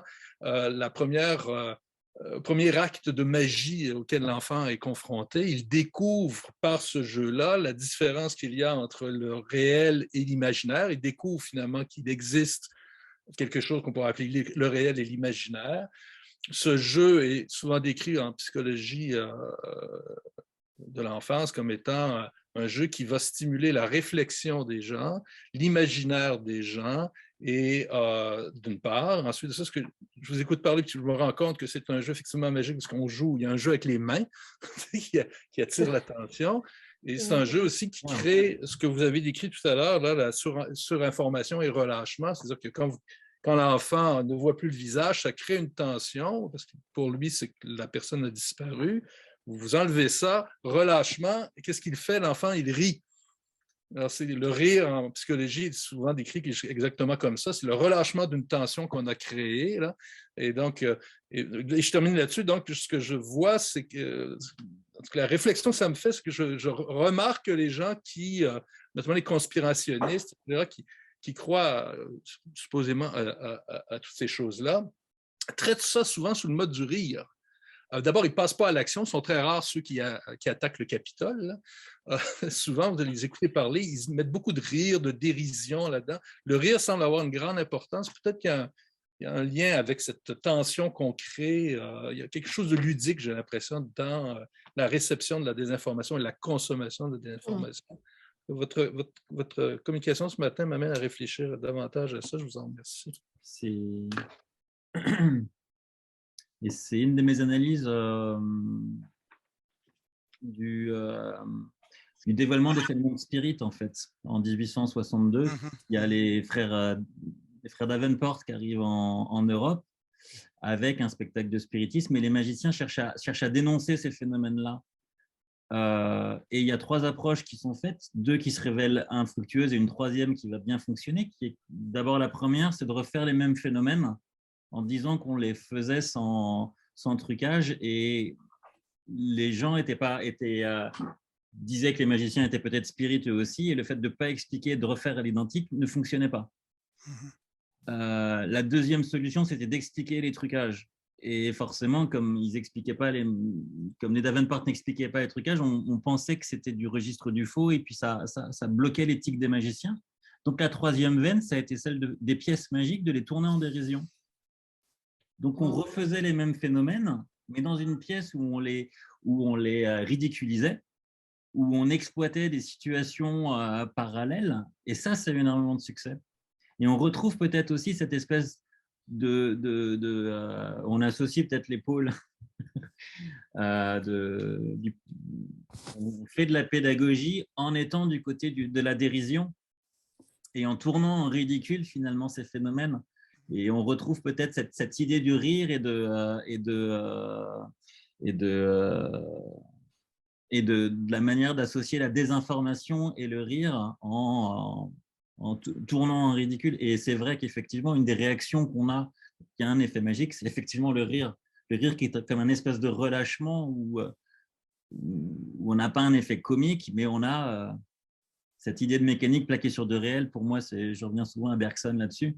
En disant qu'effectivement, mécaniquement, ça devrait fonctionner, et ça fonctionne en magie, alors même qu'on ne comprend pas comment ça peut être lié, mais mécaniquement, ça fonctionne, et on est surpris. Et c'est peut-être ce rire-là de l'inattendu qu'on retrouve dans le spectacle de magie en général, et sur lesquels on pourrait continuer à travailler sur ce vecteur assez puissant du rire, finalement, dans la persuasion. Ça rejoint ce que Jean-Marc disait tout à l'heure sur la question de l'étonnement. Donc, on sait comment le spectacle de magie fonctionne sur le mécanisme de l'étonnement. C'est incroyable. Et c'est plus important, ce phénomène d'étonnement, que ce qui est dit ou révélé ou quoi que ce soit. C'est vraiment ce qui nous captive. C'est ce qu'on pourrait appeler un grand attracteur d'attention. Plus un fait est étonnant, plus il est spectaculaire dans ce sens, plus il est incroyable, plus il vient chercher notre attention. C'est par rapport, par exemple, à un phénomène qui serait moins étonnant, et on sait comment ça fonctionne très fort dans l'espace informationnel contemporain. On est plus dans la recherche de l'étonnement, de l'incroyable, que dans celui, encore une fois, de la vitesse de la pensée qui nous amènerait à une réflexion lente, d'où la vitesse de propagation virale, comme on sait, des fake news. Et puis, un autre point que je trouve assez intéressant sur ce que tu as amené, Christian, c'est cette relation avec l'humour. Hein? On essaie de faire cette relation entre magie et puis espace informationnel, mais toute la question de la dérision, de l'humour, que Jean-Marc, notamment Jean-Marc Larue, donc travaille de très près, c'est très connecté, parce qu'on le sait aussi que la vitesse de propagation des nouvelles de façon virale vient aussi du caractère ludique, ou du caractère, je pense au Pizzagate, par exemple. Est-ce que les gens croyaient vraiment à ça? Ça s'est répandu comme une traînée de poudre, justement parce que c'était tellement incroyable, c'était tellement gros, c'était presque grossier, et c'est ce qui a fait que c'est devenu viral. C'est ce qui a fait qu'il y a eu une vitesse de propagation aussi grande dans l'espace médiatique, ce côté je ne sais pas s'il y a eu des études publiques qui ont été faites sur est-ce que les gens y croyaient vraiment ou est-ce que c'était le côté de la dérision, de l'humour qui a finalement attiré l'attention le plus dans l'espace. Et je pense encore une fois que Trump était un grand manipulateur d'attention de ce côté-là. Il savait vraiment, il vient du marketing aussi, hein, n'oublions pas, il vient à quelque part de la publicité. C'était d'ailleurs ce qu'il souhaitait lorsqu'il s'est présenté à la campagne américaine. Il pensait vraiment qu'il perdrait, comme tout son entourage. Son idée, c'était de mousser sa marque. C'était vraiment ce qu'il souhaitait. La marque Trump, ça lui donnait une espèce de plus-value. Donc, il était à quelque part une sorte de magicien de la publicité avant même de devenir un personnage politique, en fait. Hein. Alors, écoutez, le temps passe, on a eu vraiment une rencontre. Je ne sais pas s'il y a d'autres commentaires que vous voulez faire. C'était absolument passionnant. Vraiment, Frédéric, je pense que tu nous as stimulé énormément. Je dirais que ça montre un peu la fécondité de notre approche qui semble originale. Encore une fois, on peut se dire, c'est quoi la relation entre les heures trompeurs, l'espace informationnel? C'était pas évident au point de départ, mais je pense que c'est assez intéressant de voir comment les ponts qu'on peut faire entre ces deux domaines sont à mon avis, fructueux. Alors, peut-être, je voudrais, j'ai quelques lectures à partager avec vous. Dans le groupe, ce livre que je viens de terminer, qui s'appelle « La Terre plate », généalogie d'une idée fausse, que j'ai trouvé absolument passionnant dans le cadre de notre recherche, qui est faite par deux historiennes des sciences qui ont repris ce thème de la Terre plate. Alors, on sait d'ailleurs que les conspirationnistes, certains conspirationnistes s'en sont inspirés fortement, je pense au nazisme avec la Terre creuse également. Et c'est un livre qui est assez fascinant parce qu'il démontre complètement cette croyance que nous avons, même à notre époque, que les gens au Moyen Âge pensaient que la Terre était plate. Et comment s'est construit ce mythe, c'est absolument fascinant parce que les auteurs remettent la pendule à l'heure, d'une part, de cette croyance que nous avons que le savoir grec a été perdu, retrouvé à la Renaissance, qui est une construction complète de l'espace médiatique, si on peut dire, du siècle des Lumières, repris au 19e siècle fortement et qui s'est renforcé finalement, même dans les manuels scolaires au 20e siècle. Alors, c'est absolument fascinant. Donc, d'une part, montrer que c'est une idée fausse, que cette idée que le savoir grec qui avait presque démontré mathématiquement la rotondité de la Terre, a été perdu au Moyen Âge puis retrouvé par après.